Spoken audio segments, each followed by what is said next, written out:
Nang marinig naman ni Nolan ang kanyang pagsang-ayon sa imbitasyon, agad naman itong ipinaalam sa may-ari ng kumpanya. Siyempre dahil sa trabahador lang siya, naging sunod-sunuran siya sa ibig nitong mangyari. Literal na hinayaan na lang niya ang lahat sa pag-asang yon ang kanyang magiging susi upang umayon sa kanya ang pagkakataon. Ngunit nang malaman ng kanyang mga magulang ang patungkol dito, medyo nabahala ito. Sinubukan niyang ipaliwanag ang lahat pero hindi niya na kayang kumbinsihin ang kanyang ama.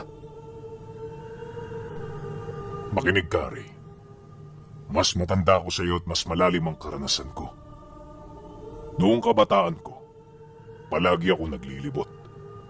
Kasama ako noon ng lolo mo at hindi man sa pagmamayabang marami kaming lugar na napuntahan.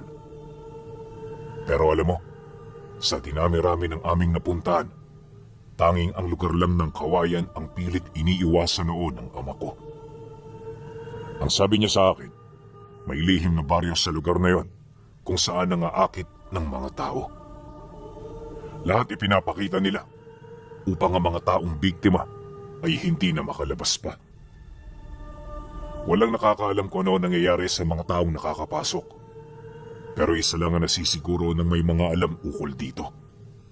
At yun ay hindi na nila ito nakikita pa. Alam kong hindi ka maniniwala. Pero dyan sa nagyayaya sa'yo, masama ang kutob ko. Dagdag pa nito na, karamihan sa mga nakatira sa baryo ay mga nilalang na nagbabalat kayo bilang mga tao. Nagmamay-ari din ito ng malaking kayamanan upang makapagkontrol ng mga tao. Ito rin ang pangunahin nilang instrumento dahil alam ng mga nilalang na yon na sa oras na ang salapi ang nagsalita, lahat ay makikinig.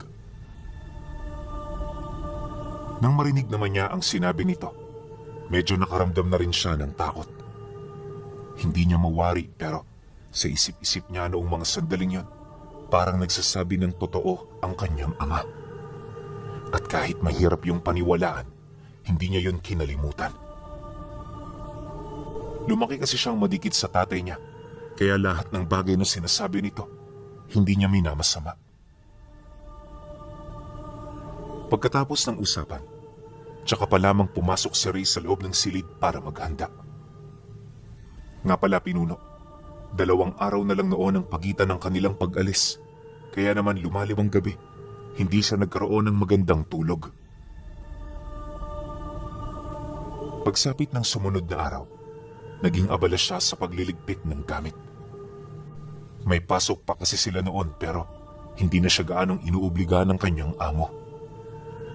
Bale pupunta na lang siya sa opisina para kausapin si Nolan ukol sa mga dadalihin nila. Binigyan na rin sila nito ng karagdagang pera at nangako yun na dodoblehin ang sweldo nila pagkabalik nila ng bayan. Basta ba'y gagawin lang nila ang lahat ng inuutos nito, nakakasiguro sila na makakatanggap sila ng maagang pamasko. Nang marinig naman yun ni Ray, medyo nawala ang kanyang pag-aalala. Siyempre ginanahan siya kasi yun ang kauna-unahang pagkakataon na dodoblehin ito ang sweldo niya. Para naman hindi yun mabulilyaso, inilihim nila ito sa lahat ng kanilang mga katrabaho. Pagtungtong ng tanghali, kasalukuyan nilang itinigil ang kanilang pamimili ng mga gamit. Minabuti na rin nilang kumain sa isang sikat na karinderya para naman kahit papaano hindi sila malipasan ng gutom. At habang nanananghalian silang dalawa, dito na unti-unting nagkaroon siya ng pagkakataon para makapagtanong. Nolan, liblib ba ang lugar niyo sa Kawayan? O nasa sentro kayo? Palagi ba rong pumupunta si amo? Bungad na mga tanong niya rito. Nang marinig naman yun ni Nolan, patuloy lang naman yun sa pagkain na parabang hindi man lang ito napaisip sa kanyang mga naging tanong. Paglunok nito, marahan itong sumagot sa kanya ng, "Di naman liblib. Sakto lang. At oo, nasa sentro kami. Huwag ka mag-alala. Masaya sa lugar namin. Mas masaya pa rito kung iisipin." Pagkasambit nito ng mga kataga, hindi na yon nagsalita pa. Nang mapansin niya ito, minabuti na rin niyang manahimik para naman kahit papaano, hindi ito makulitan sa kanya. Matapos ang kanilang pag-uusap, agad naman silang bumalik upang ibalita ang ulat sa kanilang mga pinamili. Nang malaman niyo ng kanilang amo, agad naman sila nitong pinauwi para makasama nila hapon-hapon ang kanilang mga mahal sa buhay. Ito na rin mismo ang nagpaliwanag sa mga kasamahan nila upang maiwasan ang anumang uri ng inggit. Dahil dito, kung kaya't panatag siyang nakauwi. Alam niyang may mga nagsiselos sa pabor na ibinibigay, pero hindi niya na yun pinansin pa. Sa isip-isip niya, kagustuhan niyo ng kanilang amo, kaya wala siyang magagawa. Sumapit ang huling gabi bago sila umalis. Dito sila nagkaroon ng masinsinang pag-uusap ng tatay niya. Alam niya na seryoso ito sa mga panahong yon, kaya naman di siya nangahas na tawanan o insultuhin ang lahat ng salitang maririnig niya mula sa bibig nito. Ayon sa kanya, mag-iilang minuto din sila noong binalot ng katahimikan bago yun nagkaroon ng lakas ng loob na magsalita. Anak, alam ko na hindi kita mapipigilan sa lakad mo. Matanda ka na at alam mo na ang iyong ginagawa. Pero bilang magulang mo, nag-aalala pa rin ako sa iyo. Hindi ko alam kung saan ka pupunta at wala akong ideya sa pagkatao ng mga sasamahan mo. Pero sa kabila nun, hindi ako magiging balakid sa iyo. Naniniwala ako na ang lakad mong ito ay magbibigay sa iyo ng karanasan na habang buhay mong maaalala. Pagkalahad nito ng mga katagang yan, dahan-dahan itong ibinuka ang palad sa kanyang harapan. At sa isang kisap mata, nakita niya ang isang maliit na medalyon na may mga nakaukit na simbolo.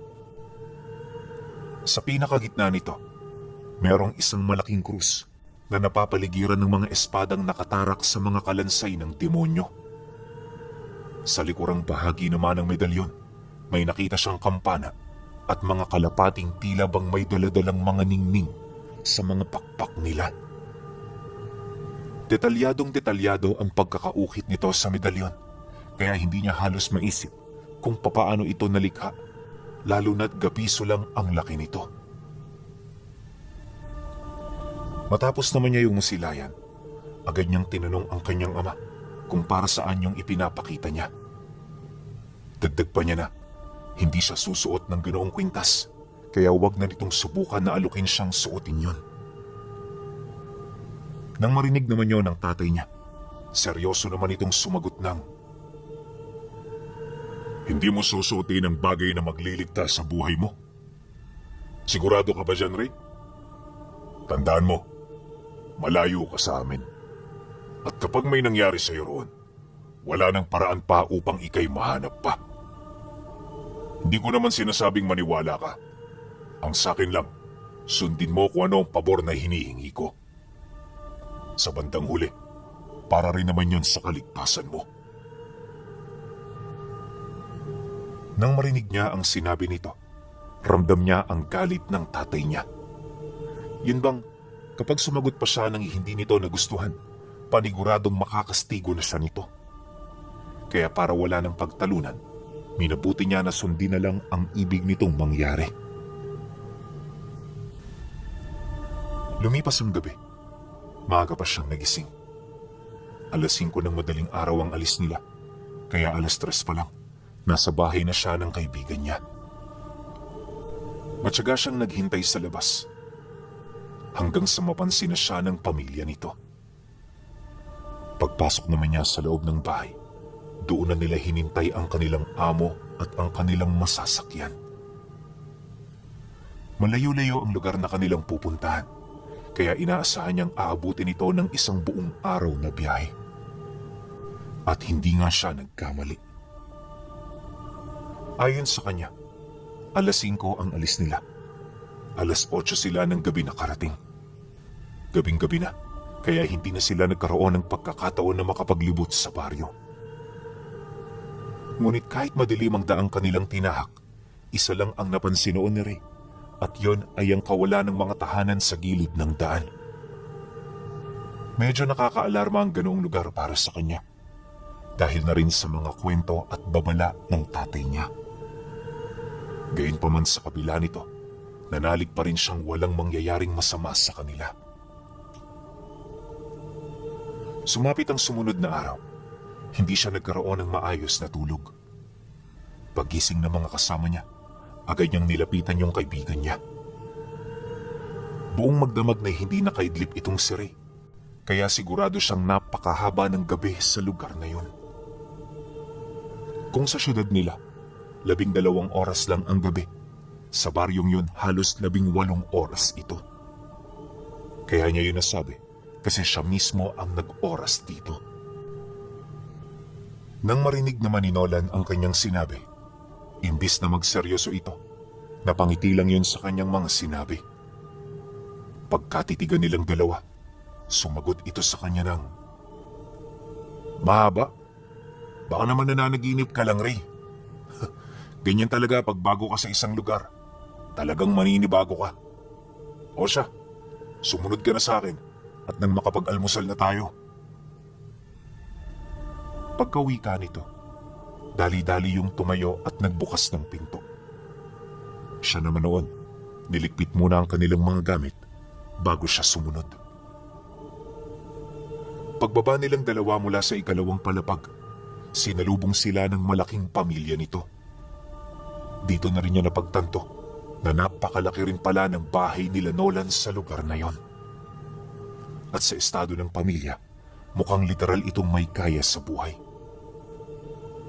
Kaya naman nang makita niya ang mga kamag-anak, hindi niya maiwasang magtaka kung bakit pa ito nagtsatsaga sa pagtatrabaho sa kumpanya.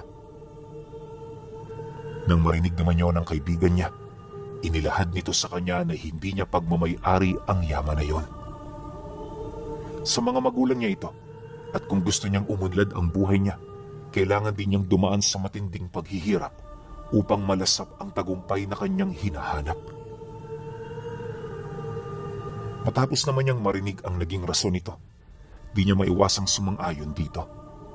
Siyempre, bilang matalinong tao, alam niya na may punto ang naging sagot nito sa kanya. Ilang minuto pa ang lumipas. Lumabas na sila ng bahay. Pagsilay niya sa buong paligid, di niya maiwasang makaramdam ng matinding pagkamangha. Yung mga tahanan doon, purong konkreto, tapos yung mga taong naninirahan dito, parang walang naghihirap sa kanila. Ultimo ang mga tindero at mga manlalako, likas na mayayaman din, buhat sa kanilang mga kasuotan at sasakyan. Marami ring gintong nagkalat sa paligid, na parabang ang mga ito ay isa lamang mga ordinaryong bato. Pero alam niyo, na sa lahat ng kamanghamanghang bagay na kanyang nakita, ang talagang pumukaw sa kanya ay ang mga itim na batong bumubuo sa lahat ng gusali at tahanang naroon. Dahil sa kanyang mga nakita, unti-unti siyang nagkaroon ng kutob na hindi pangkaraniwan ang lugar. At sa pagpapatuloy ng kanilang pagmamasid, dito na unti-unting lumapit ang mga tao sa kanila. Lahat ito nagpakilalang mga kadugo ni Nolan at ng kanilang pamilya. Naging mainit din ang pagtanggap ng mga ito sa kanya, na parabang hindi siya naiiba sa lahi nila. Nung mapansin naman yun ni Ray, kahit nakakaramdam ng pagkailang, pilit siya ritong nakisama. Mabuti na lang walang nagduda sa kanya, kaya naman sa unang araw ng pagkikita, walang nangyaring masama. Subalit para sa kanya, yun pa lamang ang simula ng kalbaryo niya. Unang araw pa lamang ito ng 1 linggo niyang pagtitiis sa baryo. Makalipas pa ang ilang minuto, ipinagpatuloy ng mga taong kumausap sa kanila ang mga pangkaraniwang ginagawa nila sa araw-araw. Kung titingnan, wala ka naman doong mapapansing kakaiba, kaya hindi ka talaga maghihinala. Ngunit pagtungtong ng hapon, may nakita siyang kaganapan sa baryo na parang hindi normal.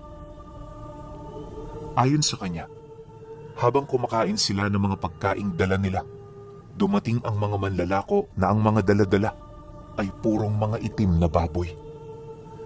Nakasakay ito sa karwahing kulungan na binabantayan naman ng isang taong nakahubad tapos may talukbong sa muka. Ang sabi sa kanya ni Nolan, mga ngatay ang nagbabantay sa likod upang masigurong walang makakatakas sa mga huli nito. At kaya lang naman yung nakatalukbong ng itim na tela sa ulo ay para makaiwas sa sikat ng araw habang sila'y naglalakbay. Nung marinig naman niya ito, di siya gaanong nakumbinsi. Kasi yung mga taong yun, kakaiba rin ang amoy. Parang lupang may patay na hayop ang amoy ng mga ito. Basta napakabaho. Tapos ang malala pa, mas lalo pang lumalakas ang mga baho nila kapag nagpapawis ang mga katawan nila. Kaya imbis na pagmasdan ng mga ito, pinili na lamang niyang bumalik sa loob ng bahay. Pagpatak ng takip siling, tsaka pa lamang siya lumabas para magpahangin. Tamang-tama, simula na ng pista sa lugar, kaya kahit gabi, marami pa rin ang naglalakad sa labas. Maliwanag din noon ang paligid dahil kumpleto sa kuryente ang baryo.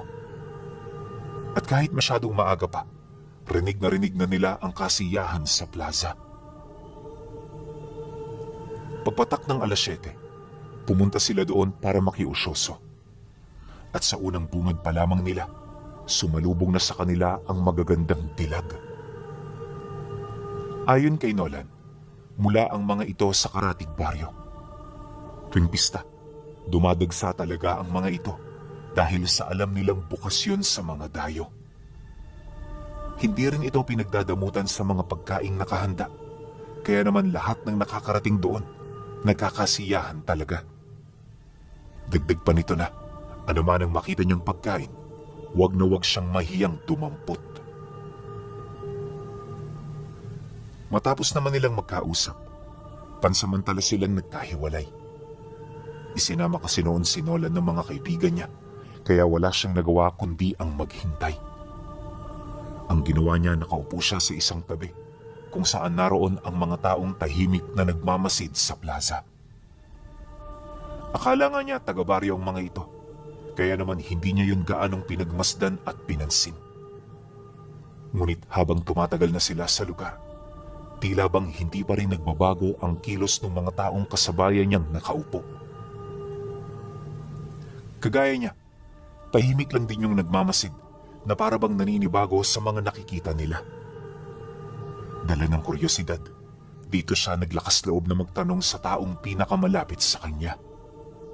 Napansin niya kasi na may isang lalaking nakaupo sa malapit na halos kagayang-kagaya din niya ang nagiging kilos. Pagtabi naman niya rito, pabulong siyang nagsalita rito. Manong, taga rito ho ba kayo? Bakit hindi kayo nakikiisa sa mga kababaryo ninyo? Meron ba kayong problemang dinadala? Nang marinig naman ng lalaki ang kanyang sinabi, napansin niya na parang wala itong narinig. Bukod kasi sa hindi yun lumingon, parang wala rin itong balak na kausapin siya. Kaya sa ikalawang pagkakataon, muli niya itong tinanong ukol sa nangyayari rito. Matapos nun, dito na dahan-dahang napatingin sa kanya ang lalaki, kasabay ng pagsilay niya sa mukha nitong hindi nalalayo sa itsura ng patay. Habang nakatitig sa kanya ang taong yon, panayang pag-ungol nito habang hirap na nagsasalita. Tulong! Tulungan mo ako! Tulungan mo ako! Paulit-ulit itong inilahad ng lalaki hanggang sa magsigaya na ang iba nitong mga kasama. Matapos naman niya yung makita, dito na unti-unting nagbago ang kanyang paningin sa paligid. Anya, na pagkatapos niyang makita ang ganoong sitwasyon, tila bang nakita na rin niya ang totoong nangyayari sa plaza. Yung mga dilag na kani-kanina lang ay bumibighani sa kanya, biglang naging mga matatandang bruha. At ang mga hayop namang umaaligid sa lugar, mga tao palang may bigkis na kung anong nilalang sa kanilang mga katawan. Bawat isa sa mga ito, panayang pag-iyak habang humihingi ng tulong sa kung kani-kanino. Nang masipat naman niya ito, nagmamadali siyang lumabas para bumalik sa bahay kung saan sila nanunuluyan. Inakala kasi niya na sa pamamagitan nito ay matatakasan niya ang kanyang mga nasaksihan, pero nagkamali siya. Dahil sa pagbagtas niya noon ng daan, mas lalo pang tumindi ang kanyang mga nasilayan. Hindi lang mga bruha at mga patay na tao ang sumalubong sa kanya, kundi maging ang mga ligaw na kaluluwa.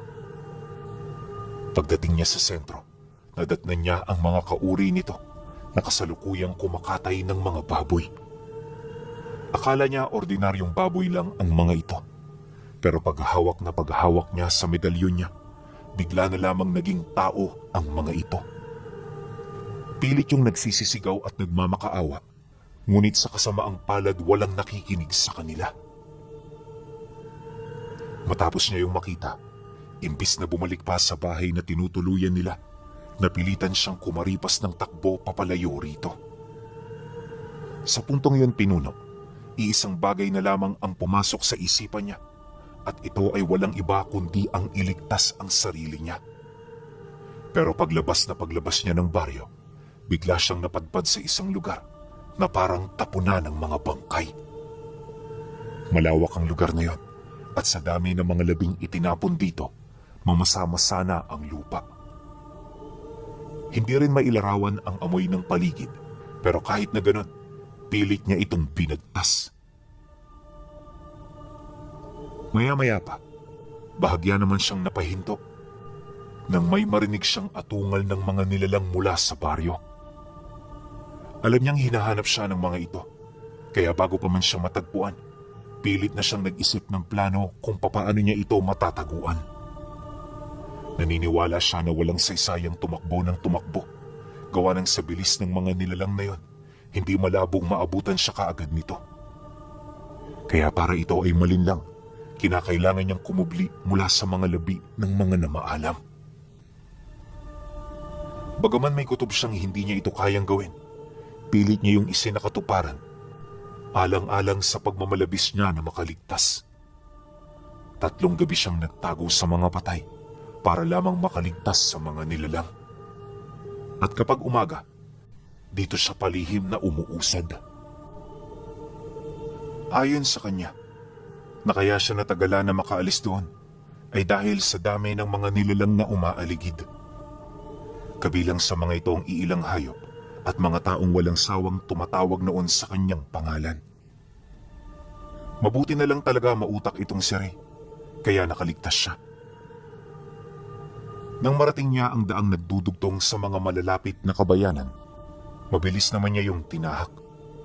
Anya, kapag maaga pa hindi siya kinakabahan, pero kapag papalubog na ang araw, dito na isa-isang nagsisitakbuhan ang mga daga sa kanyang dibdib. Kaya bago pa man maabutan ng gabi sa daan, ginugugol na niya ang kanyang oras sa paghahanap ng mapagtataguan. Kahit kasi malayong-malayo na siya sa baryo, hindi niya maipagkakailang nakabuntot pa rin ang mga ito. Kaya upang mapanatili ang kanyang kaligtasan, kung saan-saan siya sumusuot tuwing gabi para hindi makita at maramdaman ng mga nilalang. Pagdating niya noon sa baryo, kung kani-kanino kaagad siya lumapit para makahingi ng tulong. Pero walang kahit ni isa sa mga taga roon ang nagmagandang loob sa kanya. At sa halip na tulungan, kaagad siyang pinapaalis nito sa lugar dahil ayaw ng mga ito na madamay sila. Kaya kahit labag sa kanyang loob, buong tapang niyang nilisan ang lugar. Bago niya ito gawin, nag-iwan siya roon ng kaperasong tela ng kanyang damit upang magsilbing marka ng mga nilalang na naghahanap sa kanya. Dagdag pa niya na, ganti na rin niya yon sa baryo dahil sa hindi pagtulong ng mga ito. 1 linggo pa ang lumipas. Unti-unti na siyang nasasanay sa kanyang sitwasyon. Wala na rin siyang takot sa mga nilalang na yon, kaya madalas kapag nagtatago siya, palihim niyang pinagmamasdan ang paligid ng mga ito sa kalangitan. Maraming beses na rin siyang nakakita ng malalaking sigbin na tahimik na naglalakad papalapit. Ngunit sa hindi malamang dahilan, kahit ilang metro na lang ang layo ng mga ito, nakapagtatakang hindi pa rin siya nito nararamdaman. Nung mapagtanto niya ang tungkol dito, doon pa lamang niya naalala ang mga bagay na sinabi ng tatay niya. Bagay na naging daan upang magbakasakali siya. Magtatatlong araw din niya yung pinagdasalan bago niya tuluyang narating ang susunod na bayan. Pagpasok niya sa lugar, bumungad sa kanya ang dami ng tao na walang kamalay-malay sa mga totoong nangyayari. Sa pagpapatuloy naman ng kanyang pagmamasid, bigla naman siyang napaatras ng masipag niya si Nolan at ang mga kamag-anak nito na mabilis na naglalakad papalapit. Pagharap nito sa kanya, dahan-dahan naman itong napangisi habang nanlilisik ang mga mata. At saan ka naman pupunta, Ray? Magkasama tayong pumarito, kaya magkasama rin tayong pabalik. Huwag kang matakot. Hindi ka matutulad sa mga nakita mo. Magiging kaparte ka ng aming pamilya. At ngayon pa lang, sinisigurado ko na yun sa'yo. Wika nito sa kanya. Pagkasambit nito ng mga kataga, kagad naman itong inutusan ng mga tauhan nito na dakpin siya. Ngunit paghahawak ng mga nilalang na yun sa kanya, bigla itong napabitaw buhat sa pakiramdam na parang nasusunog sila. Maya-maya pa, unti-unti nang nagkaroon ng baga ang mga kamay nito, hanggang sa bigla na lamang yung lumiyab, dahilan para kumaripas ito ng takbo papalayo. Ngunit bago pa man ito mawala sa kanyang paningin, tuluyan na itong bumagsak sa lupa dahil sa tindi ng kanilang mga naging pinsala. Nang masaksihan niya ang nangyari, hindi na siya natakot pang takasan ng mga ito. May kutob kasi siya na ang medalyong hawak niya ang pumatay sa mga ito. Kaya naniniwala siya na yon ang susi upang makauwi siya sa kanila. Sa pagpapatuloy naman ng kanyang pananakbo, dito niya nasilayan ang iba pang mga nilalang nakauri ng kanyang kaibigan. Marami sa mga ito ang nakatira sa bayan, kaya naman sa loob lamang ng maikling sandali, nalaman na ng lahat ang mga nangyari. Nang masipat naman niyang pinagkakaisahan na siya, sinikap niyang makalabas ng baryo bago pa man sumapit ang lalim ng gabi. Mabuti na lang talaga may isang matandang lalaking tumulong sa kanya noong mga sandaling yon. Ayon sa kanya, aksidente niya lang itong nakasalubong nung tumatakas siya. Paglabas niya sa kinaroroonan nito, agad niyang naramdaman ang kakaiba nitong presensya, kaya pilit siya roong bumalik upang makahingi ng tulong. Nang marinig naman yun ng matanda, hindi siya nito tinanggihan. Ilang minuto pa ang lumipas, narating niya ang bahay nito, kung saan lahat ng pagpaparamdam ng mga nilalang bigla na lamang nawala. Pagpang-abot ng kanilang tingin, inilahad nito sa kanya ang rason kung bakit niya yon tinulungan. Ayon dito, pamilyar ang medalyong hawak niya sa medalyon ng kapatid nitong ilang taon nang nawalay sa kanila. Kaya naman sa halip na pabayaan siya, nagdesisyon itong tumulong. At upang masiguro ang kaligtasan niya hanggang sa siya ay makauwi, nangako rin yung tuturuan siya ukol sa medalyon. Isang buwan siyang nanatili sa bahay nito, at sa loob ng isang buwan, tinuruan siya nito ng mga bagay na dapat niyang malaman. Usal, tigalpo, puder, bakod, at kung ano-ano pa. Naging madali na lamang yon para sa kanya. Nang mapaghusayan niya ang mga ito, tsaka pa lamang siya nito pinakawalan hanggang sa makauwi na siya sa kanilang bayan. At magmula noon pinuno, ang kaibigan niya at ang may-ari ng kumpanya ay hindi na niya nakita pa. Magpahanggang sa ngayon, patuloy na palaisipan para sa kanya ang mga nangyari noong minsan siyang mapadpad sa baryo ng mayayamang aswang.